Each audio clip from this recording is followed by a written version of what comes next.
All right. Is this thing on, as they say? I think you can all hear me, can't you? Those lights are brighter than I was expecting, but we'll work with that. Matingva, agus falcha urv. Good morning. Welcome to all. It's really lovely to see you all here. I'm actually quite surprised at the turnout, given the exciting things that are happening elsewhere. So we really appreciate it. Thank you very much for coming along. This session is about the goodness me, I'm going to have to get better at saying that. The visualization of audio, and I think probably also about the blurring of the lines that I think we're all seeing in what we do between the kind of media and platforms and brands that exist. We have, I'm delighted to say, a fantastic panel, some of the best around at understanding and implementing this stuff. I would like you please to just keep up a round of applause as I introduce for you, first of all, Charles Kerr, podcast lead at YouTube. Jocelin, head of production, Radio 1 Extra and the Asian Network at the BBC. Jordan Arnold, radio presenter, podcast host, 1/4 of the girls group chat, primarily video podcast, right? But that's what we're going to talk about in a bit. And then Kathy, can you guys stop clapping, guys? Come on. Kathy Fox, commissioning editor of documentaries and features at RTE. Guys, thank you so much for coming along. I know there's been some exciting travel stuff as well, so you've made it, we're all here and it's great. Charles actually is an addition from your advertised billing, so it's great to have Charles here as well. What I want to do first of all is just to get some opening remarks from each of you on the panel, right? So a bit from each of you about your role and your kind of starting point perspective on visualized audio. I wonder if we can come back the way. So Kathy, without really asking you a specific question, but what would you like to share on the perspective of visualized audio and a bit about yourself and what you do at RTE? Okay, well, I work in RTE. I'm a commissioning editor of documentaries and features. So a lot of independent production companies come to me with their ideas and we decide, what we'll commission. So recently, we're all more and more aware that story has to live in more than one platform. So I suppose what interests me is, what other digital content can we create around our documentary strategies? So that's why the visual podcast is so interesting to me. And also, let's face it, it is a way of connecting with bigger audiences and younger audiences because they're used to consuming content in that way. And finding audiences, right, that aren't necessarily coming to you straight away. Yeah. Jordan, again, no real question, just introduce yourself and kind of where you are on this visualizing audio journey. I started in media on television on a BBC Two programme called The Ranganation alongside Ramesh Ranganathan, and then moved into radio. I've been a radio presenter full-time for 7 years and absolutely fell in love with the media of storytelling and connection through audio. Then last year, I got sort of roped into doing a podcast. I was very much one of those people who was like, does the world really need another podcast? But I went along with it and thankfully it's been a great success. But through that, I've had to embrace the visualization of audio and take on board how important that is, how it's such a great tool for attracting a new audience, but it's a totally different ballgame to sole audio. Yeah. So your audio first were initially a bit suspicious of coming over to video, but you're kind of all in now.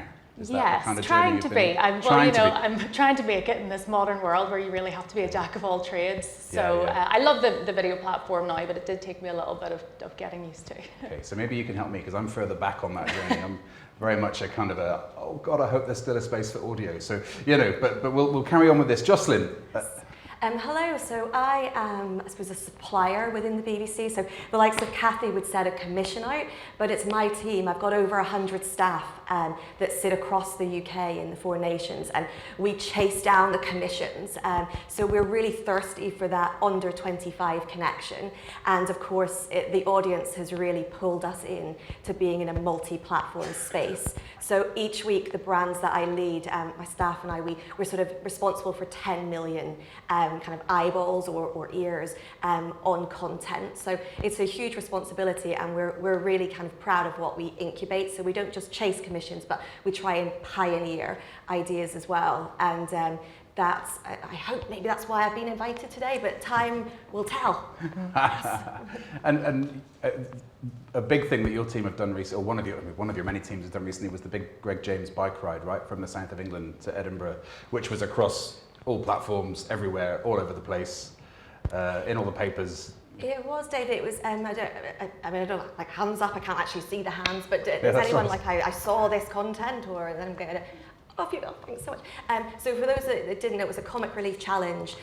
We do them sort of every other year, and this year it was our big breakfast host, Greg James. He decided to cycle for 1,000 miles. So it was really taking him from sort of out of the radio studio and on the road for over 8 days. He basically broadcast from a bike, just him and a microphone. And obviously there was a huge crew behind that, but we had to team up with the likes of BBC News, The One Show, iPlayer, and we put the content not just on Radio 1, but across as many streams. And we also took over local radio and their spaces as well in terms of news. And that helped us generate over £4.5 million in that week for Comic Relief, which was the highest amount that charity has raised. So we were hugely delighted. But Well done. so yeah, really. Well done. Fantastic. And also it boosted the metrics across the board, as I understand it as well. We'll talk about that more in a little bit. Yeah, that's right. It raised money for charity, but more importantly, it boosted your metrics. Charles, introductions and a little, obviously, you know, what does the head of YouTube video have to say about visualizing podcasts? The head of YouTube video. That would be quite a role. That would be quite a role. I was head of video. King of everything. No, so I I work at YouTube. So I work with some of the kind of biggest podcasters, news creators. Interestingly, some like government accounts as well. But like, you know, the last 5 or so years at YouTube, I've primarily led on a lot of the kind of podcasting efforts. And I think it's interesting to kind of like set the kind of like scene before we kind of like dive in. Is, you know, we started and people were doing podcasts on YouTube. YouTube's 21 years old this year. So we're kind of like, you know, we can drink in America now, but still kind of quite new. But like podcasting as a thing on YouTube has kind of been going for years, but only maybe 4 or 5 years ago, we actually started developing features and tools and functionality so that you can watch a podcast in your car or on Apple or on like YouTube Music or, you know, whatever kind of device you're consuming. And I can throw out some stats if that's helpful. Yeah, these numbers are scary. But I had a little pre-briefing on this, but yeah, give us the numbers. So like, you know, we kind of started with a very kind of small baseline of not really kind of doing any podcasting functionality. In the last 5 years now, on YouTube, 1 billion people come every single month to watch podcasts on YouTube. And every single day, 100 million hours is watched just of podcasts. You know, obviously YouTube's got live, it's got shorts, it's got long form, but just of podcasts, 100 million hours are watched. And about just over half of that is now watched also on a TV, so on a living room screen. So I think that kind of opportunity, like YouTube is first and foremost a video platform. So, you know, the opportunity for podcasting is very much there, but we also have YouTube Music, which serves as the more kind of audio kind of first experience. So it's kind of like the RSS version of YouTube. Exactly. Guys, that's the panel. We're going to have much more of a chat shortly. I want to leave time for questions from the audience at the end as well. Just to quickly introduce me and my perspective on this, I touched on this earlier. I am a dyed-in-the-wool radio guy. I was a BBC radio journalist and factual radio producer for 20 years. I now run an audio producer. We supply radio to the BBC. So I guess I'm quite apprehensive, I think, currently, of like this tidal wave of video coming to wash away kind of everything that I love about audio. So I'm tearing up here. But actually, what I'm really hoping is that by the end of this session, if nothing else happens, you can comfort me that it's all going to be all right, guys. Okay, that's what I'm hoping for. So I don't know, Kathy, can we talk a little bit about the big kind of crossover brand that you've been involved with recently? You've learned a lot, right, from the Traitors podcast box set that you've kind of got up and running and have recently got out into the world. Yeah, I've kind of done it in reverse, like everyone else is going from audio first to yeah, you've been audioifying telly, yeah. Visual podcast, whereas my background is in television, and I'd done a lot of studio shows and a lot of entertainment shows, and then RTE commissioned Traitors last year, and part of that was the Traitors Uncloaked, which would follow the main show. So the brief was, you're producing a visual podcast, off you go.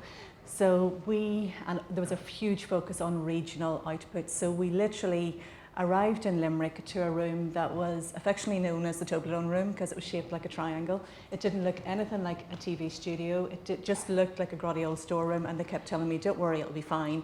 This will be wonderful. We'll clear it out. We'll get it all set up.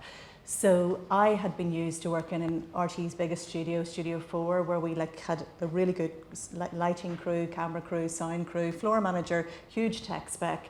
And here we were in this room. We got our equipment in, we ordered the cameras. I was very lucky, I spoke to someone in the BBC who had told me what equipment they'd used. Our tech guys were amazing, we got it in, and we started producing content from this room. Now, for me, coming from a very formal, heavily produced TV background, to start creating content in a room, in a very small room with a very small number of people, with no floor manager, no director, no sound engineer, just a bunch of people. We didn't even have a script, we didn't have a running order. It was very loose, and it was pre-recorded, but it felt live. And one of the things I really emphasised was no presenter on earpiece. So he was able to be in the moment and react in a really honest and open fashion. And it felt a little bit like student telly, but it felt brilliant because it felt so real, so fresh. And you know, that's what I think, like, everybody's searching for the real deal now. People are turning away from anything that feels too highly produced, and that's what the magic was about. And the advantage that it was visual rather than just audio, so we got an awful lot of storytelling through reaction, connections between people, and I was converted. Absolutely, wholeheartedly, and it allows you to react more quickly as well. It's interesting you say, it felt like student telly. I've heard visualized podcasts being kind of derided as just being cheap telly, but you've also picked out some of the benefits and the positives there, right? That you can be reactive, you can be authentic, you can be responsive. And I wonder, Jordan, does that chime with your experience of how you're finding success with the girls group chat? There's lots of G's and C's in there, isn't it? Girls Group Chat podcast. Yeah, that's how are you, does your experience mirror what we've just heard from Kathy? Yeah, very much so. I mean, it's a more casual medium than radio. Maybe some would say less polished. Doing a podcast, you're in total control of what's said. There could be edits made because it's not live, although we tend not to edit. People can see your facial reactions, and it's just a bit more loose and free-flowing. And on radio, you know, the parts where you speak on radio are called links, and max I'd be speaking would be a minute and a half, would be a very long link. Sometimes I'm doing maybe a short, snappy 14 seconds or something like that. So you haven't got a lot of time to say what you're going to say, therefore you need to stick generally to one thought. Whereas on a podcast, you can go off in all sorts of different tangents, which allows you to really, I don't want to say be your real self, not that you're a fake version of yourself on radio, but you're a lot less loose and free. And what I found very interesting is I learned radio through very old school guys who just loved radio, loved audio. They hadn't dabbled in any sort of video or really much live performance or anything like that in terms of being in front of an audience visually. So I learned things terrifying, by the way, can I just say? It's very different, yeah. So I learned things about, you know, the tone of your voice to engage or to convey a certain emotion, or using quirky little sound effects, or making cheesy gimmicky games. And I love all that stuff. I love making up puns. I love coming up with talk topics. So the move from that into podcasting, I've had to allow myself to be a bit freer, to know, right, you can't go in with a rigid plan all the time. Things are going to go off in different tangents. Let yourself feel emotion, let yourself swear, be like a bit of a real person. Whereas on radio, I suppose I'm a bit more polished. But yeah, it's been a very interesting transition. Yeah. It's really funny how you're kind of each setting the next person up for the chat, but actually you've just talked about the difference between radio and podcasting, and maybe started to touch on things like relatability as kind of, you know, the kind of big currency that you might have in podcasting, more so than in radio, where it might be more authority is more the currency, argue in old school sense. Thinking about somebody like Greg James, relatability is his superpower, I think, probably. And you, I think, have really tapped into, I'm sorry to bang on about Greg James. I know you do other things. I mean, we couldn't get Greg. Jocelyn standing in for him. But you know, if you're trying to make content work across a range of platforms, you need some unifier, and I think it has to be the talent, right? And the relatability of that talent. Is that, Jordan's nodding as well, yeah. Yes, so I'm a slightly different version of myself on a podcast in that I don't have an HR team to report to when I'm doing the podcast. Right? I don't have a boss breathing down my neck. I can use, adult language. The first time I met up with the girls to discuss the podcast, they were like, we didn't know you swore, because they're used to hearing me on radio. You can talk about sort of more controversial topics and stuff like that. I'm still the same person, but you maybe get just like a deeper perspective on a podcast, I suppose. But you can't just, if someone tuned into the podcast because they like me on radio or vice versa, they can't go, we don't recognize this person. You have to maintain who you really are, of course. And there's lots of people in the room, I suspect, who work for broadcasters and who are commissioners and what have you. How are you, maybe Jocelin first, and then, sorry, we'll come to you in a minute, Charles, with some other stuff, but Jocelin and Kathy, how are you cajoling, persuading, encouraging the talent that you have to do the things that they need to do to succeed in podcast land? I would say you can see Jordan, like you don't need to do any cajoling of talent right now because they very much understand the market and they really need to be in those spaces for their life outside of the broadcast that they're working on. So if anything, I would say, Dave, that they're pushing production for more and more spaces. We certainly take up more space now in behind the scenes coverage. So we're with Jack Saunders in our new music show. We have on TikTok just a live stream for the 2 hours that the show's going out, and you're just watching him and his team in between like the music playing, talking about what he's going to say next. So you're snooping on the conversation. There's nothing new in that format at all, but what we're doing is we're putting it now on different platforms. So that's really the conversation that takes place with talent. It's where are we putting the content, and do we, because we're the BBC, have the right amount of people to manage the editorial expectations or the even the sheer volume of audience kind of communication, because you don't want to disappoint someone so they don't return. So I suppose the weighty conversations would happen more in production than with talent, but and with legal afterwards. Can we say these things? Yes. Yeah. That's right. Yeah. Jordan swore again. Oh. Yeah. I would have to agree with Jocelin there, because I think production is actually catching up with talent, and we have to really rethink our models so that our stories can survive on every platform. But then we have to have editorial responsibility over it as well. That it can't just be a Wild West. So that's a learning curve for broadcasters, but we have to do it quickly, very quickly. And younger audiences don't love that, right? No, it's really, if they smell that you're doing that, they're going to be put off it. Yeah, any sense of censorship, establishment, and certainly RTE would have a reputation of being like quite a conservative, old-fashioned broadcaster. So we've got to really rethink the way we're telling stories. Yeah. Charles, from what are we hearing there? Greg James is called. So Greg James is on the phone. phone. Listen, I'm going to do another link, but please don't take this the wrong way. Kathy said we can't be the Wild West.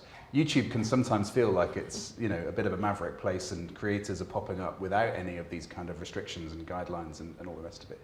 What can established broadcasters learn from the people that you're dealing with and seeing pop up?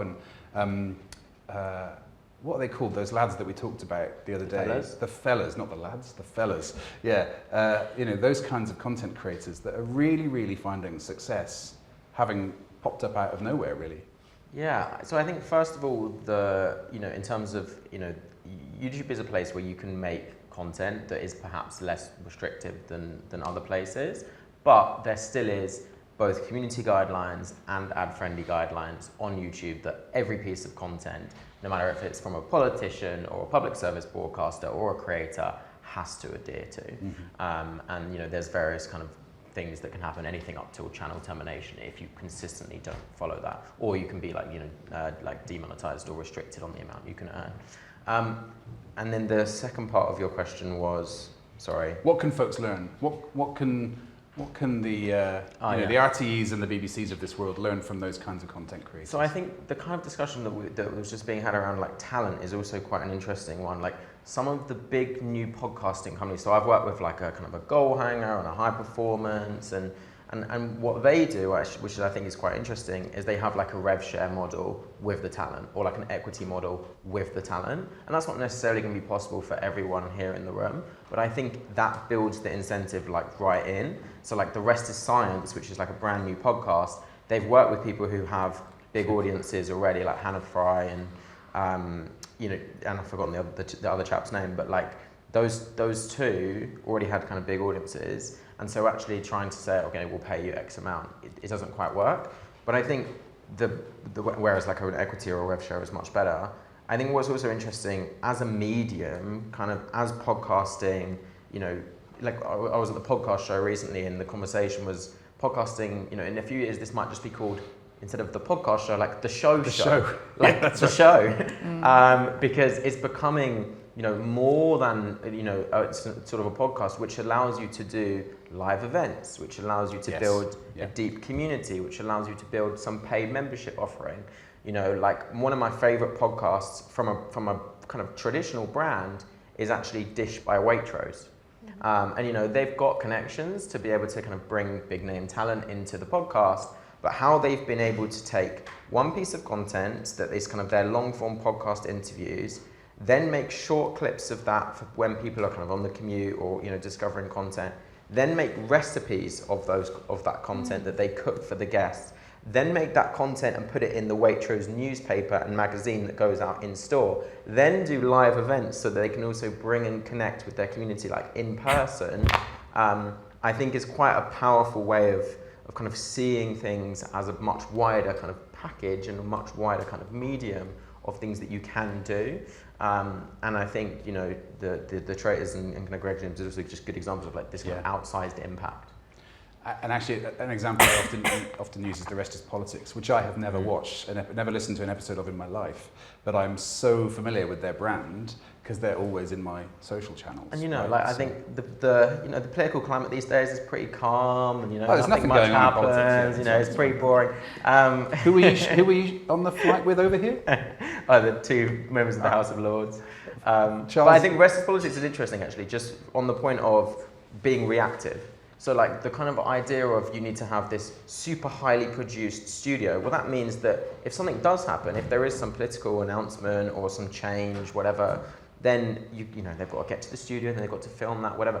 They'll just jump on a live. They'll literally jump live and film a live hotel podcast. rooms, hotel airport, rooms. Yeah. They have the best advice I can ever give. If you have talent that you're wanting to get them good portable webcams with a good mic so that they can just carry that around in their bag and they can just jump it out and record live. That's great. I want to get onto more sort of practical tips in a bit, but Jocelin, you wanted to come in there. Yeah, I wanted to jump on a train of thought there. When you were talking about your algorithm, I think that for us is the monster, and what you're saying about those you know, we have to serve the audience, so they're coming in for something and then they're being sort of dished up similar sort of content, and if it's not your brand that's coming up next, then you've lost the opportunity.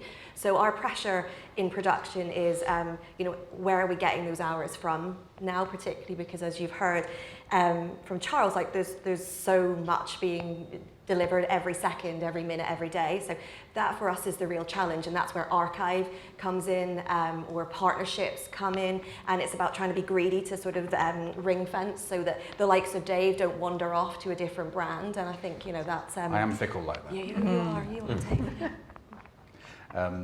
I have a slightly, I don't know, maybe unkind question for, it might be more a Kathy question, but as a program maker, I've been in a situation in the past where, you know, commissioners have gone, and by the way, can you reversion that for video? And can we also have a short version? And can you do it for the news? And then you'll ask, is there any extra budget? And the answer comes back, no.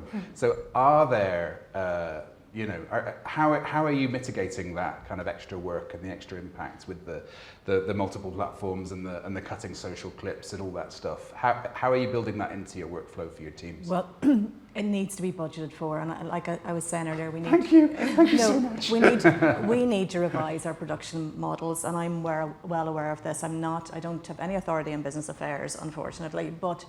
You know, if we're asking for more content and different types of content, that needs to be built into budgets. At the minute, People are doing it out of goodwill because they want their content to reach as many people as possible. You know, we can't depend on linear audiences to determine success anymore. So people are going, you know, RT Online is a really strong platform, and they're hungry for content, and we have got producers, you know, delivering content to them voluntarily, you know, out of devotion to their own series, their own brand, to make it reach as many people as possible. But the production budgets and models need to be revised to let us continue to progress in this way. Anybody else want to pitch in on that? Is that a Jocelin question? I mean, the commissioner said it, so we love her for That's that. right, that's right. That's right, we're going to get more money, guys. Yes, all right, Kathy said so. definitely. But I also think, Dave, just to sort of chip in around that, I mean, because of the audiences that I'm chasing, sorry to labour that, but the staff base that I'm bringing in, the diversity of talent, they're coming in already sort of multifunctional. So the space that we have is important because it allows us to shoot, you know, you're shooting for video and audio at the same time. So the workflow is as one rather than you having to create it 3 different times. And that takes investment, as I say, to get your space right, as well as to bring in the right workforce. And you certainly see it in a freelance economy now. Quite a lot of suppliers are moving into that space so that they can get the right price point and the right people rather than retraining staff groups. But we are very much committed at the BBC to sort of training and bringing people along with us into this journey. So that's our future.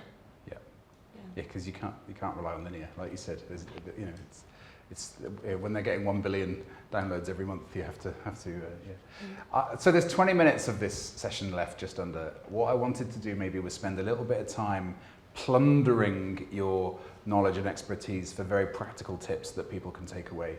And then once we've done that, we'll open it to the floor for sort of 10, 15 minutes of questions. So the very practical, technical, pragmatic stuff. One phrase that gets used a lot in this area is optimization, right? Platform optimization.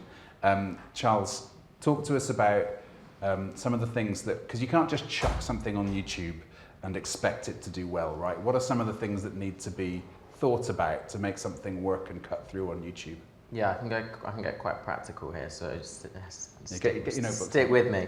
Okay, so if you do a podcast on YouTube, I think generally there are some things, like some expectations that audiences have, right? This is dictated by the audiences, not necessarily by us.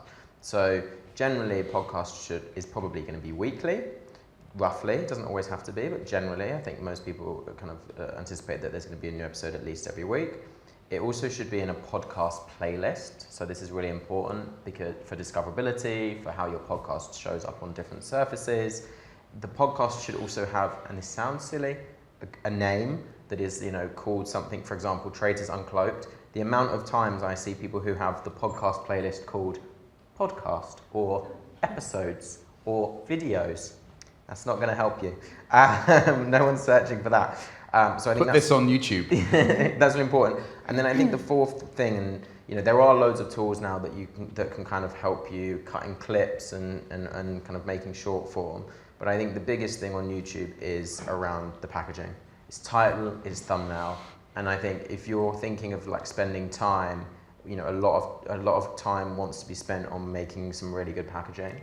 And the biggest creators on the platform know what the title and thumbnail is going to be. Well, actually, they know the 3 because they do 3 titles and 3 thumbnails as part of an experiment before they've even recorded 1 second of the episode or 1 second of that video. They make the thumbnail before recording the material. They at least know what it's going to be, but a lot of them would either make it or they will have a very good idea what those variations are going to be. And I think if you're kind of like on thumbnails, like with YouTube, it's kind of this special source that people make an active choice to click into a video, right? Like, you know, on Shorts feed or on kind of vertical video feeds, you're kind of scrolling through and it's about stopping the scroll, having a strong hook, bringing people in. With the long form, it's not necessarily about that. It's about kind of what is going to make me kind of thumb click. If this kind of thumb scroll is more like Shorts, what's going to make me kind of click into the video? And that is your billboard. That is your discoverability. And you know, if you're already doing that on, you know, platforms like iPlayer and things, you probably have some assets who are ready to go. But I think the biggest thing is title and thumbnail, don't put you don't need to worry about putting episode titles in. You need to be thinking about new audiences primarily. So generally I think it works quite well where you choose one moment look at the rest as entertainment if you want kind of good inspiration. They choose like one moment, put that as the kind of title that is kind of interesting. There's various different elements in the thumbnail and title that they can then test. You can kind of see they have something of a formula that they use. They can then test different versions and then kind of continue to learn from that. But yeah, I think to summarize, title and thumbnail, super important, and doing the thumbnail test. Podcast playlist, give it a good name, and I've forgotten the other one. But well, I was going to say the fourth one sounded to me like it was keep an eye on the stats and then iterate. I think keep an eye on the stats. Yeah, like experiment, iterate, and I think just know that about 55% of people watch at home and 45% of people watch on the go. So trying to kind of scale up and scale down both the thumbnails and the content that you produce, so like some of the multi-format stuff for those different moments is what I'll be thinking about. That's really useful. Thank you. I do want to leave time for audience stuff, but I also want to whistle through other people's kind of, visualizing podcasts and cutting through and making an impact with it. Jocelin, what are your kind of top tips or things that you'd like to pass on? I mean, how do you follow Charles with his with the intellect behind it? For us, it's very much taking risks. We're more likely to have a lot of fails than we do a lot of success. So you just need to sort of ride with it, and resilience is crucial. Definitely the right talent is where your foundations are laid, and I'd say making sure that you feed that fandom and that community. And because your market is international, you can't sleep. If you're not putting your content up, sort of for us, the Live Lounge is a huge music brand, and we do it at lunchtime for the radio. If we haven't then got that piece up on YouTube within the 30 minutes that it's been broadcast, somebody else watching has done it, and they will then get the sort of the audience attribution.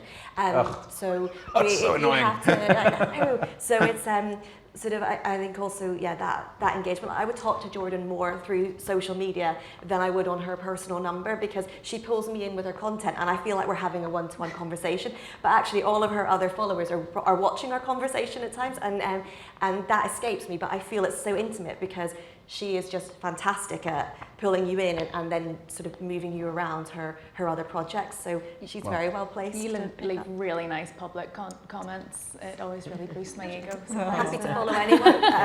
And you leave the brown envelope under the seat on the number 12 bus. The main bit of advice I give to anyone who's wanting to start a visual podcast is consistency is so key.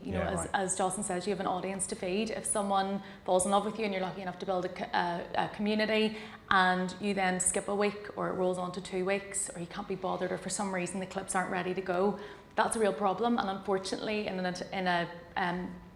a community that has a very short attention span, people will move on, and that's the reality of it.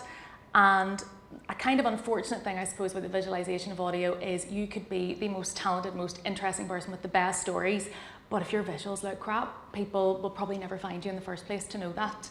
Unfortunately, setting up a tripod and an iPhone in a poorly lit living room isn't going to cut it in a world that's so full of competitive podcasting now. So if you're in a position to put a bit of investment into it, if it's something that you really want to make a proper go of, I think a good producer with proper equipment who's there to edit your clips is essential. A decent set, it doesn't have to be big budget, but something that looks visually appealing, and establishing yourself as a brand. We knew from the get-go with the Girls Group Chat podcast what our brand was. We committed to every week showing up with our hair and makeup done, a nice outfit on, so we give that sort of aspirational girly vibe. All our branding is pink, and we have been able then to take the podcast beyond the 4 of us sitting in a studio and whacking clips up on TikTok and YouTube to a very successful business. And it is a business. Sometimes I have to remind myself of that because we have so much fun doing it, and I genuinely love watching it back. I'm a fan of my own podcast. But sometimes I'm like, oh my gosh, I'm making money from this thing. But then when I think of all the work we put into it, I'm like, thank God. Thank God I'm making money from this thing. It's a lot. But I mean, there's so many ways you can diversify income through a podcast. I mean, the TikTok Creator Fund, AdSense on YouTube, you can make money from Spotify streams directly. Brand partnerships locally, brand partnerships globally. Do you do live, like theatre audience with things? We did a sold out show at Christmas time in the Waterfront Hall with 2,000 people in attendance. We You've another one coming brand up, don't you? extension is the we have an arena show for 5,000 people in September in the SSE Arena. We've done live meetups for our Patreon members. Patreon's another great platform for monetization, and to make our Patreon subscribers feel more part of a community, we commit to doing coffee mornings and things like that with them. So it's a full-time job. There's but if actually you a love it, whole it's other very session rewarding. on how to build brand IP into a successful business. Totally, So thank you for that. But Kathy. I'll just reinforce what Jordan said. We're talking about visual podcasts. Focus on the visual. Like, think of it like telly or film while you're putting a shape on it. When we did Traitors Uncloaked, one of the luxuries I had was I had one of the best lighting directors in RTE and one of the best set designers in RTE who came down and designed and lit that space, and it looked just so rich and so sumptuous that, you know, if you clicked on that image, you wanted to stay. So I really like visual podcast, put the emphasis into how you're going to visualize this. One last data point which I think just really supports that. So it probably wouldn't surprise you in this, but 87% of people on YouTube prefer watching content that is video. YouTube is a as video opposed platform, to just as sticking opposed the to, like, audio up you with can the definitely static. stick the audio up with like RSS and kind of and definitely still do that. But about 87% of people prefer watching, and about half of those who have watched a podcast for the very first time want to kind of watch the video form. Yeah, I guess as a counterpoint to that, I always say to my kind of lower budget clients, even if you can't visualize it, get it on YouTube with the static image, because at least then it's searchable, right? Because YouTube is the 4th biggest search engine in the world. Second, okay. Google, YouTube. Okay, well, Probably it's gone up in the world, now, but it's also a walled garden, right? So if you're searching within YouTube, you're only surfacing things from within YouTube. So if your content's not there, it's not going to be found, whether it's audio only or video. Cool. Well done. Thank you. We've got about 10 minutes left. We've got brilliant Dana here, who's going to be going up and down with a microphone. I can't. Oh, I can see you if I do that. Could you tell us who you are if you're going to ask a question? Has anybody got questions? Oh, that's an easy one for you. Hi, I'm Lizzie Clark and I look after BBC audio teams here in Belfast and also over in Scotland. Charles, you mentioned tools, so I'm curious to what extent you think AI can support creators, suppliers in this space. Yeah, absolutely. So, I mean, at YouTube, you know, creators, first of all, are like the heart of YouTube, right? So like human creativity, I don't think is going anywhere at all. We kind of see AI as like enhancements of that, and, you know, things to make it a little bit easier. Maybe there's like 3 quick AI examples that I can kind of use to make the process a little bit easier. So one is there is a Shorts AI clipping tool that we're working on that's built into YouTube Studio. So it will recommend you some moments or interesting bits from your long form to be able to cut into short form video. So that's quite interesting. For those of you who are doing primarily audio in the room and are not yet to make the jump to video, or it's not yet on your plan, using AI to generate video that is kind of matching the things that are being talked about on audio, it's called audio to video, is something that we're working on.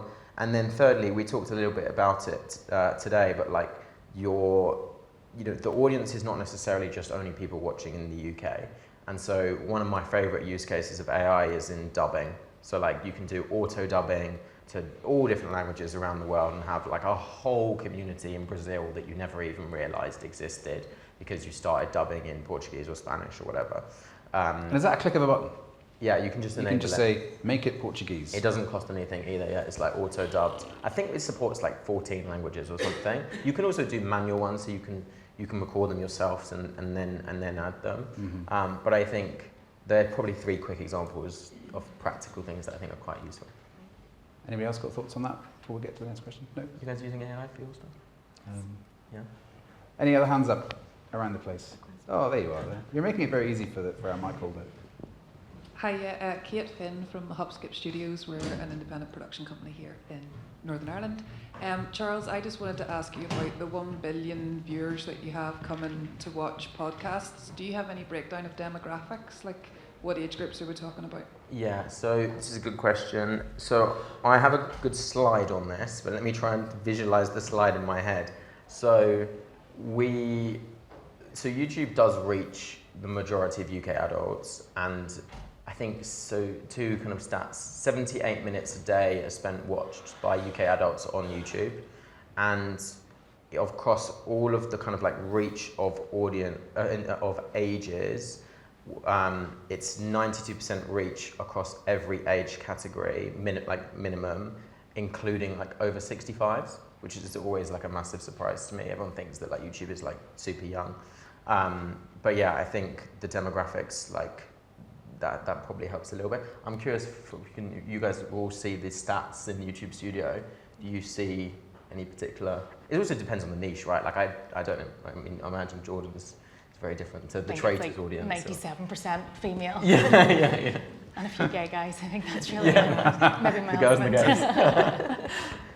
And what's your most popular? Like, what is it? Sport? Is it? So I was looking at this the other day. I think I might be wrong on this. I think the top 3 categories are true crime, comedy, and entertainment. Okay, so that rings true across the piece as well, right? Like it's not just YouTube in that. Yeah, that's the top kind of podcast categories on YouTube. But I think, you know, one of my favorite things is I see podcasts every single day set up in completely niche things or communities. Like Ellen Neal started making makeup content and then started doing true crime. There's another creator who does makeup Get Ready With Me, and it's her podcast, whilst also talking about murders and true crime and things like that. Like that's like her content. Like it's So it's amazing. crossover content. Crossover content. So I think, you know, Get Ready With Me and learn about this crazy murder in, I don't know, 1942 or whatever. It's great content. So like the niche and kind of owning that fandom in that niche, I love. I think it's really cool. And again, that's what makes something a podcast, I think, as Yeah. well as just as well as a visual. And like selling out stadiums and stuff like that. Like it's like people like want to rally around a community, I think, and they find those communities now often online. You used the word fandom earlier. I think leaning into fandoms is quite important, isn't it? Cool, thank you. I'm really anxious to make sure people get a word in edgeways. Okay, this hand just shot up, but there's a chap there who had his hand up as well. Yourself there. Hi, I'm Matt Chapman. I'm studying a Masters in Film and Television at Falmouth University. My question is about audience engagement, and you guys just touched on fandom there, of course. I'm an avid listener of the Athletic podcast, specifically Handbrake Off, where they have sections where they're kind of engaging with fans about how they're connecting with Arsenal Football Club specifically and like their background. How would you kind of maybe less literally go about building a community and building audience engagement with your podcast or visual media? Before you guys answer that, I wonder, can we also get this other question from here, and then we can try and crowbar them both in the time we've got left? Is that all right? Thank you. Yep, go for it. So just in the context of this specific festival, in terms of minority languages or any of that, any advice in that space of how? I mean, you talked about translating, and I'm guessing maybe Irish or Welsh isn't one of the translatable buttons on it, but is there any advice in that space of trying to get podcasts in non-English or non-majority languages? I might have made an error because those are two very, very different questions. Do you guys want to take the community ones? Yeah, sure. I think in terms of building a community, for us, it's been keeping our content very relatable, and a podcast can be a very self-indulgent endeavour, and it's remembering whenever you sit down to record that yes, people want to hear a bit about your life and personal stories, but they mainly want to see themselves reflected in you. What can they get out of your podcast? And one thing we're very, very conscious of in our particular podcast is making sure we talk about a broad spectrum of female topics. That's our niche, obviously, is the female experience. So one episode we could be laughing about a disastrous date, and all girls can relate to that. The next episode we could be opening up about mental health struggles, physical health struggles, domestic violence. You know, we're not afraid to tackle any subject. And via that, we find that we get loads of women reaching out to us, either saying, oh my goodness, I was wetting myself laughing at this, or thank you so much for talking about X subject. You've really helped me. What's so important then to taking that feedback to building a community is replying to that and being really responsive with your audience and engaging with them. We started doing things as well like polls, or inviting listener questions or topics that they want to talk about and submitting that to us via email, via DM and stuff like that, and incorporating that into the podcast so they can feel like, oh, they care about my opinions and they want to hear my stories and my experiences, and we can relay those by our own experience. And then, as I say, for people who are sort of more hardcore fans or members of the community, I suppose, they have the option to subscribe to Patreon, where we really do try to give back via meetups and things. You really try and rinse them for all their money. Okay, point. sorry, I didn't mean to. That was awful. That was really rude of me. Charles, on those on that language question. Yeah, I think so. The languages. So would the sort of 14 languages support those languages? I don't think so. But you can do it manually. So like you can upload those manually. It's called multi-language audio. I would also recommend like subtitles. Good for accessibility anyway, but like good. I think if your content is across almost like 2 regions or 2 countries, then it's also quite good to, if you could just burn them in, right? Yeah, you could burn in the dialect or the kind of specific language. Because there's a creator in India who comes to mind who speaks in Hinglish, so it's kind of a mixture of like Hindi and English kind of as one language, and then he adds like a kind of English or I think a Hindi kind of subtitle track. So I'd say subtitles, and then I would just also say you can also do the title and soon the thumbnail in those individual languages. So you can really like build that strong community in a completely different country in a completely different language. We're about to crash the headlines here in Radio Terminal. We're out of time. We're out of time. I just want to say thank you very much to, we'll do them in order here, Charles, Jocelin, I'm totally confused myself, Jocelin, Jordan and Kathy, thank you all very much. Thank you. We are 11 seconds over. Thanks ever